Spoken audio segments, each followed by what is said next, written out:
সবাইকে স্বাগত জানাচ্ছি। আমি আজকে একটা লিঙ্ক ওপেন করে কিভাবে এক্সাম দেওয়া যায় সেই ফাংশনাল অপশনটি আমি শেয়ার করছি। আমার কাছে অলরেডি একটা হোয়াটসঅ্যাপে লিঙ্ক আছে। সো এই লিঙ্কে আমি ক্লিক করব।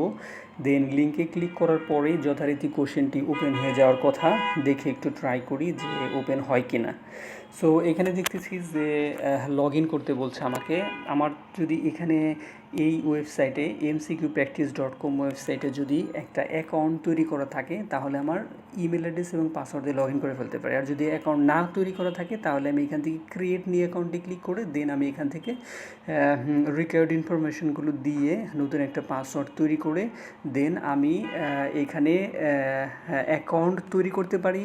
দেন তারপরে ওই অ্যাকাউন্ট দিয়ে আমি লগ ইন করতে পারি। সো আমার যেহেতু এখানে যেহেতু আমার একটা আছে, হ্যাঁ, অ্যাকাউন্ট আছে তৈরি করা। সো আমি এখান থেকে আমি সেই অ্যাকাউন্টটা দিয়ে আমি লগ ইন করবো। সো আমি আমার ইমেল অ্যাড্রেসটি লিখে নিচ্ছি। দেন আমার এখানে একটু স্পেলিং মিস্টেক হয়েছে। সো আমি ঠিক করে নিলাম। সো আমি আমার যে পাসওয়ার্ডটি আছে এই অ্যাকাউন্টের, এই ওয়েবসাইটের mcqpractice.com অ্যাকাউন্টের রেজিস্ট্রেশনকৃত যে পাসওয়ার্ড আছে সেই পাসওয়ার্ডটি নট ইমেল অ্যাড্রেসের পাসওয়ার্ড। হ্যাঁ, তাহলে আমি পাসওয়ার্ডটি দিচ্ছি। সো পাসওয়ার্ডটি দেওয়ার পর আমি জাস্ট এখানে লগ ইনে ক্লিক করলাম। লগ ইনে ক্লিক করার পরেই কিন্তু আমার এখানে কোশ্চেনটি ওপেন হয়ে গেল এবং আমি কোশ্চেনটি পড়ে টিক মার্কগুলো ফিল আপ করে আমি সাবমিট করে ফেলতে পারি।